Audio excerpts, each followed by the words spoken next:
Hello everyone and welcome to the video where we're going to build a simple boat. So follow along and let's see how we can build a boat that is both seaworthy and useful to us.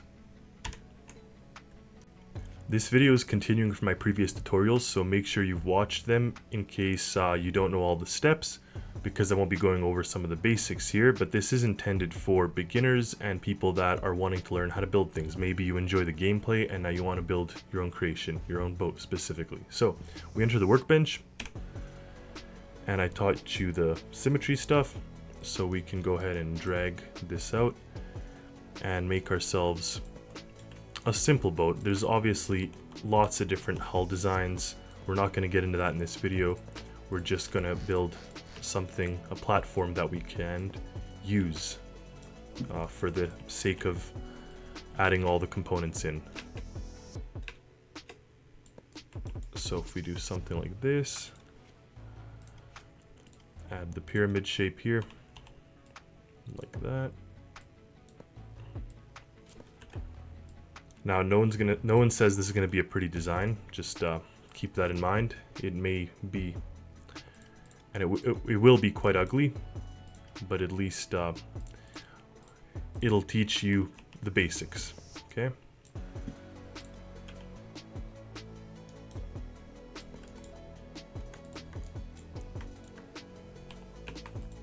So remember, if you hold control, you can select the different types of these items, and then you could rotate them all around until they're positioned how you need them. Now this may, like I said, please don't comment, oh this is a terrible design. That's not the point. I just wanted to show you from the beginning step how to build a boat, which you could then go ahead and build a ship, because it's pretty much the same thing, just in a bigger scale. Okay, so first thing I want to mention is in Stormworks, this is now considered a closed item or closed body, and it's going to float. If we spawn this in, it's buoyant because inside is filled with air and it's pretty much a hollow cavity, so it's floating. Keep in mind, if you make it open, like say you wanted to make like, you know, classic style rowboat that the water is on the outside but not in the inside, this will not work. It's not a closed body and it's going to sink. It may have some buoyancy because each of the blocks are actually pretty light, but once you go ahead and add a motor, for example, that's going right to the bottom. It's not going to be able to withstand any type of load added to it. So this, like I said, this is a closed body. Now we can go ahead and build ourselves a little control building, and this is where your creativity is the limit. I mean, you can build whatever it is you want, however it is you want. That's fully up to you. Okay, but we're gonna just do this, and maybe even smaller, with a little bit of a area like this and some windows on the side. Okay, again, very quick build, nothing fancy, nothing beautiful. Symmetry was going to help us make the most out of these. And see, when you get to the side now, you can't place your window, it's going to hit this. But what you can do is, if you add a little lip, you can actually place it on the outside like that, and then you can go ahead and delete that lip and your window will stay, and that actually counts as being airtight. Now, whether you want this design or not, that's your own decision. This is not a pretty looking ship, but it's going to do what we need it to. So in here, we'll add a seat. Now you can choose any one of these seats. They all have more or less the same thing, including the helm. So let's put a helm for the sake of this video.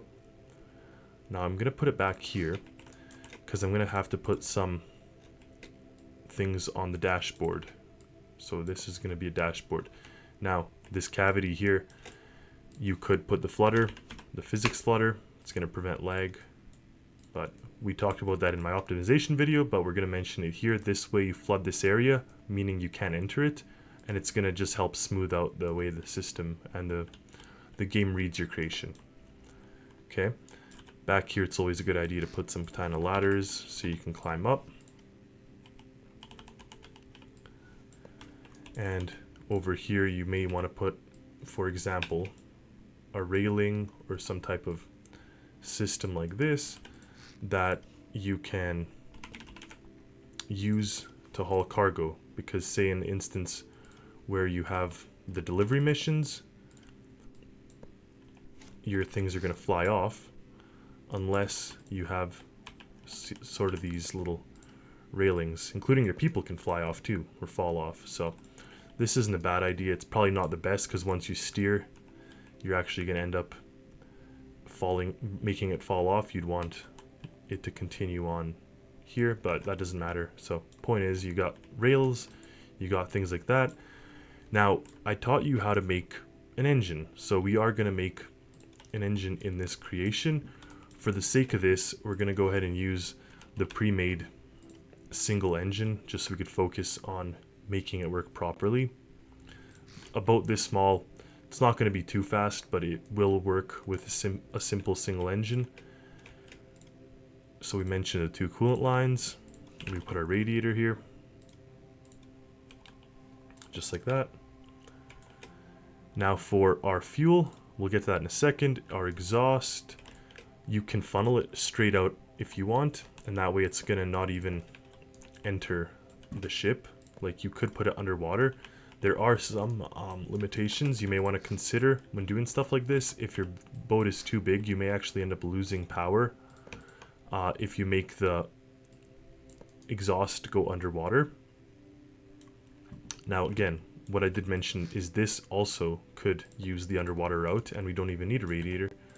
You could just go ahead and do this, and your water is going to cycle and mix with the water, and your coolant water is gonna mix with the seawater and cool off the engine. So this is a good system for a boat, especially. You don't even need the radiator, like I mentioned. Exhaust, that's fine. Now the air is different, because if you put this underwater, your engine's gonna stall out. It's not gonna have any air. So you definitely want to make it go as high as possible. In this instant, I like going to the highest point of the boat, like that, and then you use your straight pipes to drop it down here. Now I'm just kind of breezing through how I build this, but what you should know, or hopefully know by now, is these closed pipe sections don't allow water through. So remember how we talked about this being closed? If I went ahead and put that still counts as a watertight creation. Whereas if you put this, same thing, they're both pipes, but now this one is not watertight. It's gonna allow water in and sink. So that just, they close or seal off the bodies differently. So here we're using this, and we're just gonna drag it now to the air intake on this engine.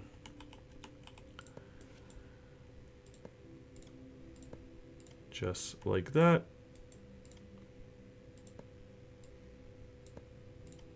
And attach it. So now we have our air is funneled out, or sorry, our air intake is funneled up here, which is good. The exhaust can go down there, that's fine. Now we do have the RPS, and we have the fuel.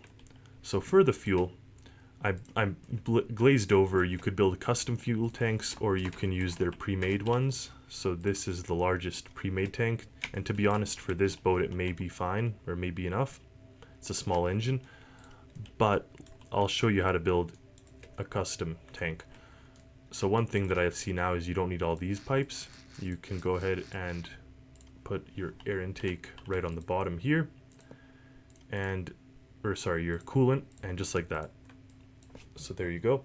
Now one thing worth noting is these blocks underwater do actually create drag. So for example, this one that I put here, it's a battle of whether or not you want to have drag versus if you want to have your exhaust sort of not being on the top of your creation. We also can add the catalytic converter, just like that, and then rotate this up and have it come up to there, and see where it is now. It's kind of like inside our cab, which we don't want to funnel the exhaust in here. First of all, if that was real life, that'd be very dangerous. But second of all, if we do this, the exhaust is just gonna fill up this compartment. So we actually need to push it out one, just like that, and up here. And then when it's doing that, you can then have it turn within the closed block and have it coming out right here. So make sure the ship is sealed. That's number one. If your ship's sinking, it means it's not sealed. So now exhaust on the side. This is all down there. Now we said we'll make a custom fuel tank. There's a couple tips and tricks. For example, if you build this, imagine the amount of fuel you have in here. Your thing's only this big. It's only 6 blocks in size. Versus imagine if you built something similar, but out of triangle pieces, like this. Obviously you'd need to have the edges, and they can be this, just like that. And then if you take this one, using Control, select it, copy it, inverse it upwards, paste it like that. Now it may not want to paste, in this case it does because of these edges. And then if you seal this box off, look at the size of this cavity versus what we were previously looking at. So you can use triangular shapes to increase the size of your tank. You can also use the walls themselves as the tank, which is what I usually tend to do. So let's say this, and then you close it off. You could seal it off right here. And then in here, it's now its own little tank. You don't need the edge pieces. It can just look like this. And in here, how you make your own custom tank, delete some blocks. You put your own dial, or sorry, not your own dial. You're going to connect it to the dial. You put your own fluid meter. So that's this guy. That faces it inside. Make sure it faces inside. You're going to put your fluid spawner. That's this one. And anytime making a sealed compartment like this, I put the physics flutter. So just like that.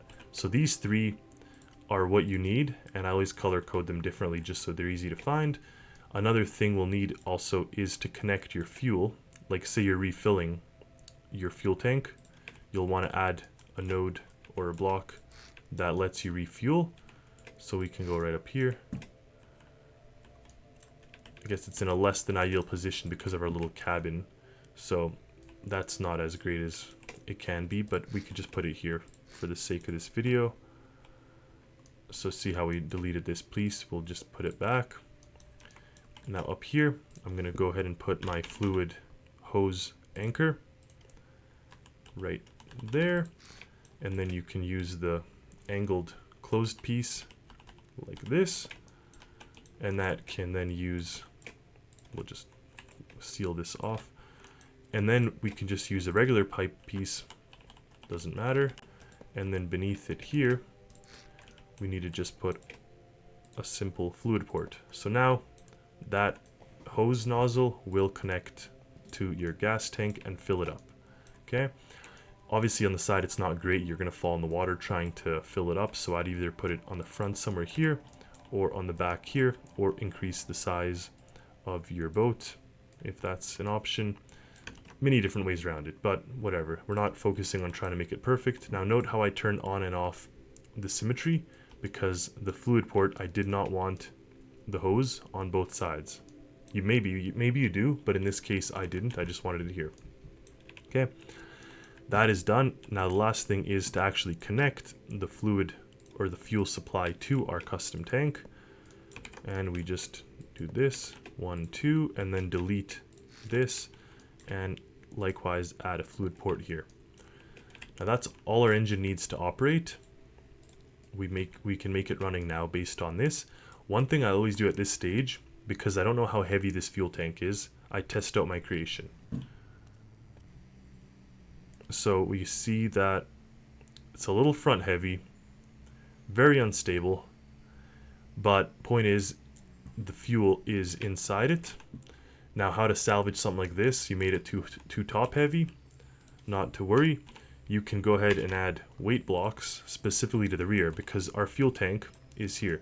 Now, just please note, please don't comment, oh, what a stupid design. That's the whole the point is I tried to make this video such that you know how to troubleshoot your creation in addition to just build it, because it's usually not about just building it.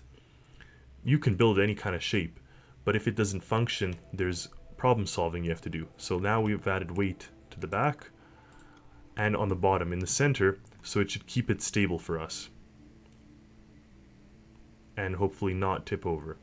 Okay, so there you go. At least now you have something that's stable, it's floating and working.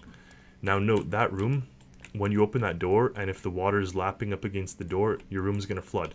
So I would recommend for your first boat to not bother with a closed off cabin. Make it an open boat, because take a look at this. It does the exact same thing. It's going to float. The only difference is that room is no longer causing a flood if it starts to leak. But for the sake of this video, I actually do want to show you how to build it with a closed cabin. So we're just going to go back to this last version. Okay. And we've connected this, we've connected our fuel, so the last thing we need to do is connect our propeller. Now, I know off the top of my head, just because of the experience that I have with creations like this, the kind of propellers you can put on this. So you can't go ahead and put a huge propeller. This will not, or this one, the giant propeller, will for sure not work with this small engine. This large propeller, I don't think it's going to operate very well. It's going to work partially, but not too great. Now this one, you could go ahead and put 2 of these, or you can go ahead and put a thruster. This guy. Now for the sake of this little boat, let's actually carve this in a little bit like that, even here, and we'll put a thruster pod. Just like this. Make sure it's sealed off to the outside world. So now we're still airtight, that's important. And now the thruster can go here. Now it has kind of that bulbous rear end, so it has to sit like this, and if we select it and try to drag it in, it actually clears off one of the blocks behind it, and that's not a problem. I mean, it's easy enough just to put another block there. So I like how that looks, let's say. And we now have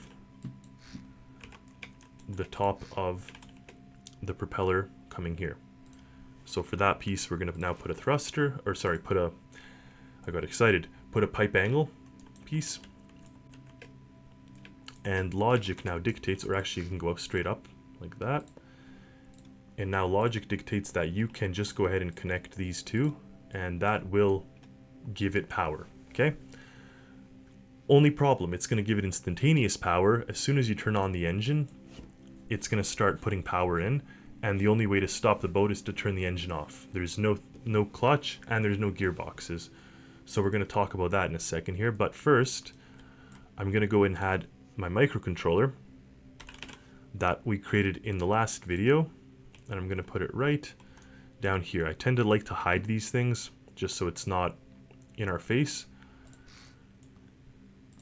And another thing that's nice enough to do is you can actually connect everything while it's up here and then reposition it later down into your hull. So either or works. For the case of this, it's simple enough that we could just have it here. So the first thing we need to connect is our throttle out. Okay, throttle out's going to the engine, that's fine. Throttle in is coming from the seat, and it's coming from the W axis. Now, if you remember, in this microcontroller, we said we had to have the sensitivity all the way maximum and reset. So this is our throttle control.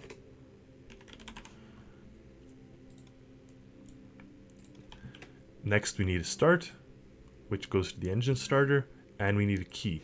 So let's put our key up in our bridge. So there's the key, and that's plugged into here. What are we missing? We're missing a battery. So we saw how the rear of the ship is actually quite lighter than the front because the fuel tank's up here. So another nice way to balance it out, instead of putting all these weights, especially near the rear, you can just go ahead and put a battery. Now in the case of this small boat, you're probably good enough to place these ones, whether it's 1 or 2, you can decide. We're just going to put 1 for simplicity, and fix the bottom of this. Now one of those is only equal, sorry, one of these weights is 10 mass, and one of these batteries is 10. So I've deleted more of these than I should have, because the battery, unless it was a big battery, it wouldn't actually equal the same weight as this. But that's fine. Now, how do you also prevent having this little thing down here? You can either make like a strip like this and have this weighted, and this may work just as well. So let's try this actually. And if need be, also inside here, we can do something like that.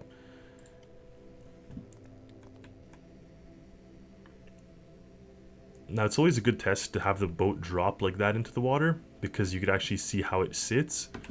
Alternatively, you can put it down, turn on the world view, pull the boat down on this green axis, just like that, and that's how it's going to sit when it spawns.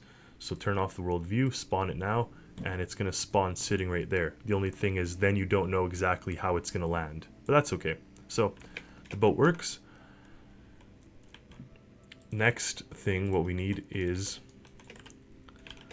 a clutch. And the reason why we need that clutch is, remember how I said when you turn the engine on, it's going to instantaneously want to pretty much go. So that's where this clutch is going to come into play.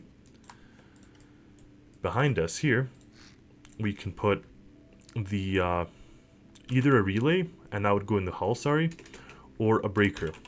I like breakers because then you could manually shut them off and see exactly what they're controlling. And I always mention that I use A for the hot side, so that's connected to the battery, and B for everything else. Now, since we're already talking about it, always add an electrical hose or cable anchor, because that's where you're going to charge up your ship in case it ever runs out of battery. And I always plug that one into the hot side, actually, into my electric A, because that's what's going to charge directly to the battery. One thing we're missing, if you remember in my other videos, is the alternator. So for that, we want a pipe, something like this, and then the generator or alternator if it's a modular engine, and that's also going to be connected to our A, because that's going to charge up the battery directly. Okay, and note how I put it on this side, because now when I have my clutch, it's going to go here, and that's like that. Now, what does this boat not have? It does not have a reverse gear, so that's actually where you need at least 1 gear, and that doesn't matter which way it faces, because all you're going to do is make it a ratio of -1 on that gear, and plug also that into electric. So now see, we've already amassed a couple of different things here. Now for the clutch, let's plug it into the throttle lever. For the reverse, we're going to go ahead and put it on a throttle button, or sorry, not a throttle button, a toggle button.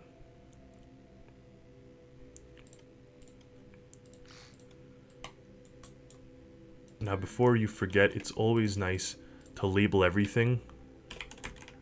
I strongly recommend labeling things, just because you will forget and you'll end up with a mess afterwards. Set this lower to like that. Okay, throttle, clutch. Now, remember how we mentioned the throttle is actually your W and S? In that case, it's nice to put a little display, this gauge display right here, as such. And to that, you're going to also connect your throttle out. So your throttle out goes to your engine, and your throttle out will also go to your primary value here. And to make it match nicely, we're going to put our clutch value also to secondary value. Now, I'll explain that all in a second. And something I talked about in the other video too is you're going to make your clutch up be 1, for example, your clutch 2 be down. So as you're giving it throttle, you're going to press W and 1 simultaneously. It may actually be better to make 2 be up and 1 to be down because they're right above each other. And this doesn't even need battery or electric power, but this does. The reason why this doesn't is because I believe the values will show up no matter what. It's if you want to add a backlight, then you need the power. So we're not going to add power to that just yet. Maybe we'll be proven wrong, but that's fine. So this now should be enough to get our creation on, enable this, and put something out to our propeller. So it's ready for us to kind of experiment with it. So we walk in, make sure you close it, otherwise water will come in, of course. But if you turn this on, it'll start. And now you can give it throttle, and you see how that's going up and down. Now, because what's happening here is the last microcontroller that I made with you guys, I actually have 2 microcontrollers or 2 modes, and I didn't change it. So the 2 modes, the starter is fine. If you remember, we had one that looked like this, that just had throttle in and numerical switch box, and then one that had your up-down counter. So I'm just going to go ahead, I combine the 2. I'm going to go ahead and connect my throttle out. It's as if now it's using the throttle out. Everything else stays the same. And we can jump over to our creation. And this is where the ladders come in. Hop in. Start it up.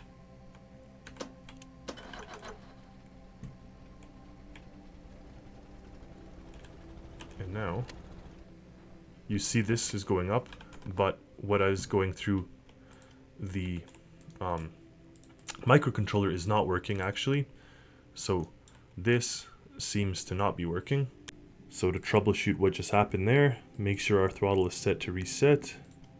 The W and S goes into here. That also goes to the engine, and it goes up to primary. So there's something wrong with that one. And you know, let's put electric on it actually. It'll be easier to see. And let's say when the key is on, also light this up. Easy enough. Now the default that this microcontroller is going to give us is 0.015 is the throttle that it starts off with. And we could just set this to whatever we need, but what's going to change it onto the on path is the key. That's all fine. If the throttle is greater than 0, it's going to go up. If it's less than 0, it goes down. That's also fine. This should definitely not be reset. There's no need to reset it, and that's, I guess, our problem. So the reset on the path was messing us up. I didn't intentionally do that, but it actually works in this case because we just troubleshooted a microcontroller pretty fast there. So we spawn the boat, make sure we jump on, go to the door, close the door, breaker, key on. All right. So now we're seeing that it is at 0.15. Our engine should be on. Now we can give it throttle, and you actually hear the engine. And if you ease this, you've actually given it power. Now what don't we have? We don't have any way to steer this thing. So we go and put a rudder. Now if you do this with symmetry, you're going to notice that your rudders are pointed in the opposite direction. So for this, you turn off your symmetry and you manually place them. Where do I want them? What looks nice? Probably in there somewhere. So we put one here and put one there. In this case, I'd probably just delete this stuff too. But again, this isn't a building course. It's a basic shipbuilding course. Okay, the rudders are in. They need power. So we're also going to give electric B to them. Now, maybe you want electric A to them just because it may not be good enough if you have, like what if you lose power? Or what if you turn off the breaker? Also, this breaker, I want to put it in an on position because there's no need for it to be this way. Another thing, remember I mentioned relays? If you don't know how relay works, all it is a breaker that's activated by something. So it has this. So the way the breaker works, we could use the breaker. We'll plug it into the key. So when the key is on, it actually connects these two power nodes. So remember, A is always hot. It goes to the battery. Now let's connect B to your gauge display here. Now we can't connect it to the key itself because the key won't work. But now see, the problem with this is now it's connected to both things, and we've now closed the circuit. So now this is irrelevant. So what we just do is we disconnect it from there. And you know, we could also plug this relay to the reverse button. So now the button cannot be pressed unless the boat is actually on. And so you can choose whether you want a relay mode or a breaker mode. I have a combination of them usually. Okay, we did not connect our rudders though. So for the rudders, A and D is usually what's used to steer things. So we just plug it in here. And note, if you hold control, you can press multiple things. So I just pressed both of them. I didn't have to drag it out again. Okay, that should give us now enough of a little, that should give us what we need to now drive the boat around the harbor here. So close this up, turn the boat on, and give it some clutch.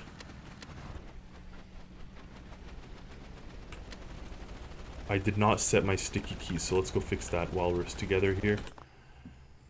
So I remember I put my clutch to B1 and 2, but I left them as toggle. So that's a big no-no. You want it to be push. And also the speed of which the throttle or clutch goes up is dictated by whatever number you put here. So I want it to always kind of engage itself while the engine is throttling up. What I mean by that is when we turn this on, if I now hold W and 2, see how they kind of went up together? Now it may have engaged too fast and our engine actually stalled out. But here we have it. So we're now moving and we can steer. Now is this the most stable boat? Definitely not. But is it working? Definitely yes. So back to the workshop, let's try to fix that. A good way to fix what just happened now is to add down here some blocks, just like that, and then fins. So in this case, we could put a fin, and what happened, so let's first orientate it like this. The boat actually wanted to take off. It was too either light in the front, or it was, for whatever reason, it was pushing upwards.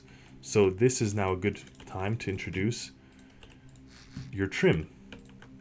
And trim can use the same thing as this. You can either preset it and have it stay the same, or you can have control of your trim.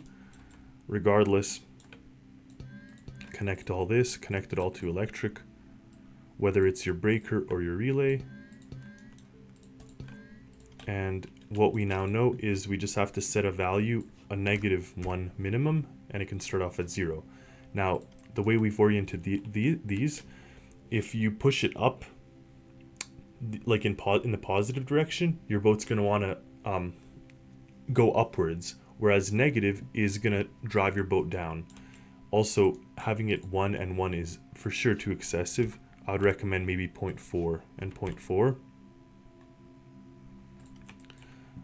And what we saw with the clutch, also we could slow down the clutch. So I think having it 0.1 is probably good enough for this engine to not stall it out.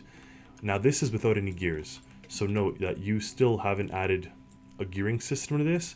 So this is just a pure 1-to-1 gear ratio going to your engine. And it seems to be okay enough. Like, see, it didn't, no, it stalled it out. But if we pull this down, yeah, see, it stalled it out. So our clutch was too fast. And see what's happening here with our fins. Now if we put them down to the negative and slow the boat down, obviously, so the fins can actually, you know, go underwater, it's going to drag our boat, or it should drag our boat downward.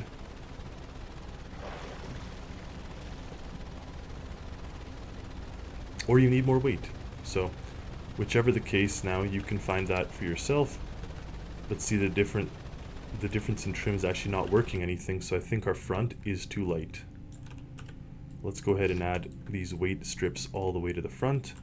These fins are for sure too big for this little boat also. I would not recommend using these for something this small. And these aren't even active, like stabilizing fins. That's something else. That's another discussion. But let's just try this out. And let's actually turn this down first. We'll start our engine. Give it some throttle before adding the clutch. And see how the boat's actually driving forward. It's going to become a submarine. So you definitely don't want that either. So that's where it comes into testing the different things of that boat. And see, this is kind of failing, but it does right itself more or less, which is nice. And we'll restart the engine. I think we stalled it out because the clutch is in all the way. Alright, this is a good time to test our reverse gear. The way the reverse works is you actually have to engage the clutch. There we go. And you have to disengage the clutch. If you've ever driven a manual car, it'll stall it if you try to change the gears without the clutch. So we've given our throttle, and we can now give it this, and we should get forward action anytime now, unless we stalled again. Okay.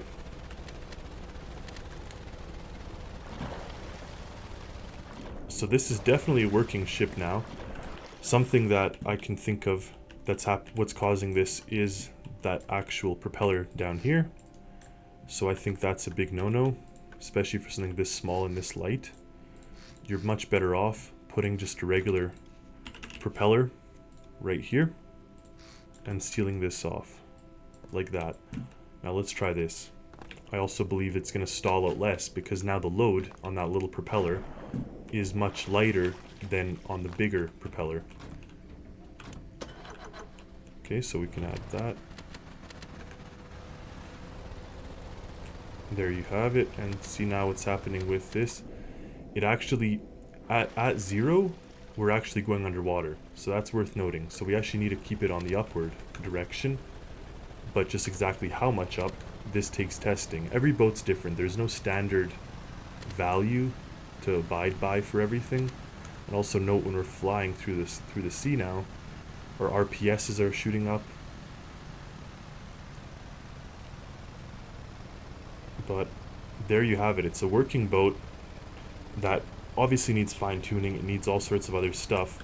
Now, key thing that I always add, or that most people add, is at least 4 dials. Okay, one is going to be, and whether you connect them or not to the electricity, that's your call. We'll connect them, and we'll connect them to be turned on by the key. It's fine. So we want our temperature, so our engine temp, and it can go up to like whatever, 120. We want our fuel, and that we don't know the capacity because we made a custom tank. Let's just assume. So we'll assume 600 is in the tank. We're going to connect the battery and connect the RPS.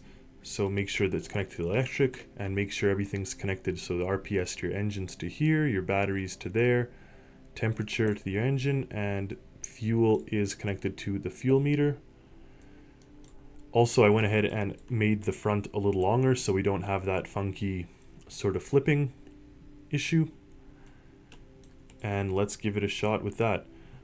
Also, note, added another gearbox with a ratio of 6:5 inside the gearbox and connected it to hotkey 3 with a little indicator here that also says high gear.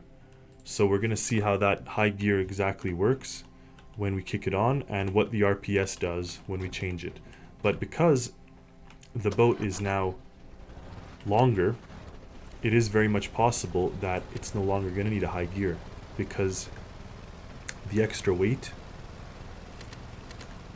may have actually caused it to want to just stay at a 617 gear, which is fine, or 17 RPS. See, if we kick on 3 it drops down to like 12, 13.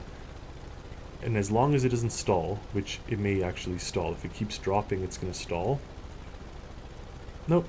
It seems to found itself at RPS 11. That's going to be your optimal fuel. So now instead of high gear and high speed, I'm going to rename this eco mode, because that's pretty much a lower speed, but you're able to go a longer distance because your engine is just kind of puttering along here. So let's just return to the workbench.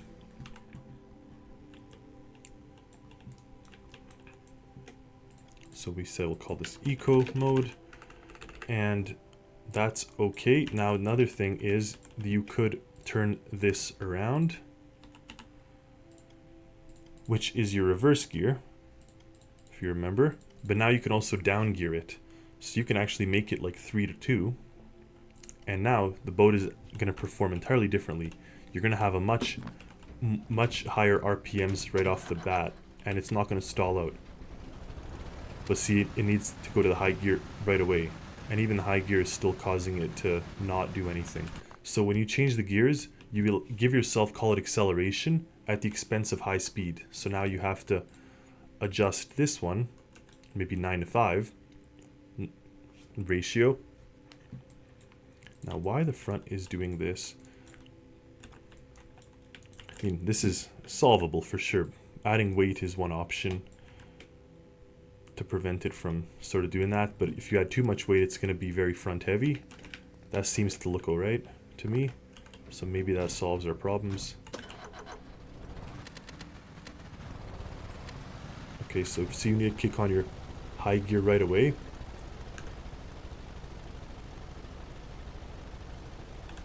Now in this case, it's still not perfect, so this is where it just needs some fine tuning. So we probably put this too high, maybe 6 to 5 is a better one. And then also we put this too high, so we'll leave that at 3 to 2. The front end still does rise, which is annoying. Could be due to a lot of things. Also just the general instability of this craft. Like, you could add a little berth area, you could add something here. We'll make it streamlined so it looks flashy and sharp. And also just could be the general weight, because if you think about it, right now you have your motor in the back, your engine, you have the fuel right amidships here, but more slightly to the rear, so the stern. So a lot of the front is just empty air. So that's why we need this, and that's also where we need your center of mass. So now see, the center of mass is right kind of where we're sitting here, which is probably okay.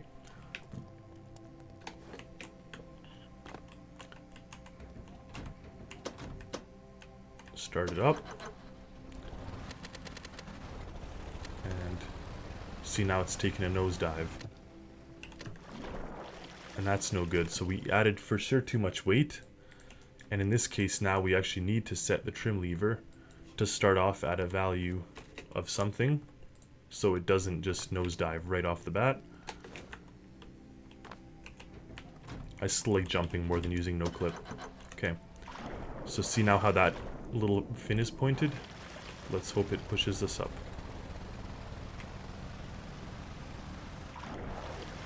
It's actually working, but see, we may need to add more trim. So it's a bit of a playing game to decide. Like, you just have to play with it until you find the right level. And it's especially harder for small boats, I will say that, because the smaller the boat, the more generally unstable. The game's not optimized that well, let's say, for these tiny boats, in a sense that when it's small, it will just do that. Like, it's going to kind of bounce around, whereas when it's larger, you're going to find that it's much more stable. Now, that is also the case in real life, so don't go hating me for that, but there is some method to all this, and that's pretty much just the fact that a smaller one will require you to fine-tune the weight much more. That's what I'm saying. Whereas a big boat will have much more give.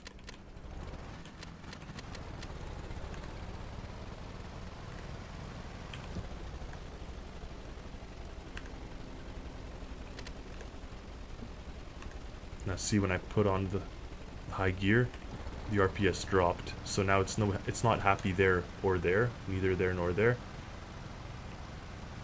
So now we're revving it out. And then what you do in that case, we may actually have been okay with your 1-to-1 ratio, just leave it as such. And then this, we could leave it to like a 6-to-5 if you want that eco mode or whatever. So there you have it. That's now a functioning operational boat. Is it perfect? No. Does it definitely need fine-tuning? Yes. I wouldn't say this is even close to being ready for anything, but what it is ready for is you to learn and play with it and experiment with the different tasks and things. So like the trim, like I said, see, that's a decent trim. Any higher than that, it's problematic.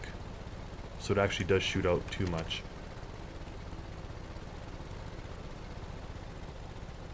So it's too long, and also if you stop this, you will stall it. So you have to also bring down the clutch whenever you bring down your throttle.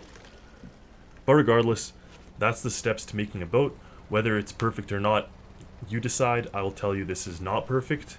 It does the trick because you're able to learn, and that's kind of the key. Is it going to be balanced better if we do all sorts of different things? For sure it will. Like, see this weight? That may have been causing our problem also. Whereas the weight in the very front will keep the bow down. Maybe down too much, and it's going to be bow heavy, like what we're seeing now actually. It's kind of sinking. So that's also not good. But that's the thing. The fine-tuning of stuff like this, I'd say takes longer than creating it ever. Creating basic shape, creating little things about it, that's easy to do. It's making it function properly and be useful. That's where it's tricky. Because now there's a lot of variables at play. Your fuel tank, for example, might be able to cause that to stop if you put the fuel over the whole interior instead of here. And also wide, I never recommend doing this, because in this case, you're also going to be very tipsy-turvy because you're having it on the side. You're better off making a long, narrow fuel tank all the way down the center of the vessel like this, because it's going to act as a natural ballast tank. It'll act as a natural ballast tank to prevent you from kind of going side to side. Remember how we added the weights to the center? This also prevents that. But it's still nose heavy because I didn't delete any of the stuff in the front. Delete some of that. Delete some of that.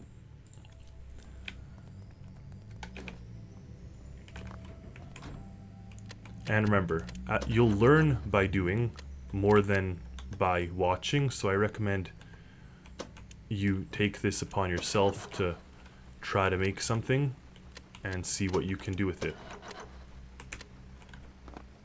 I probably deleted something that I should not have, so I'm going to stop talking now. Of course, I deleted the actual things that make the boat run. So remember when we made the little microcontrollers that, see, all of these are bad. This one may be good. There we go. So I deleted these ones. So that's why it didn't work. Anyway, that is for you to diagnose, to play with. None of that comes easy, but the balancing portion is more or less there. If we try without these at all, let's just do one final test. See what happens with just weight and nothing, no stabilizer fins.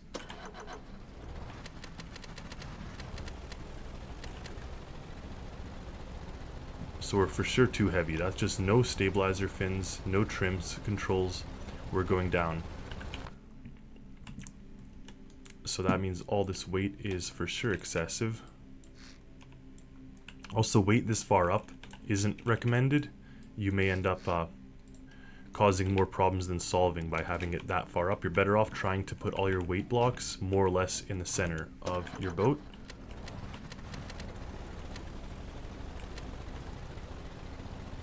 Now, no one said this is going to be a speed demon. It's kind of clunky. It only has one engine, and it's not optimized, but it works. So you're able now to take it between island and island. You can take it on rescue missions, all that good stuff. So there you have it.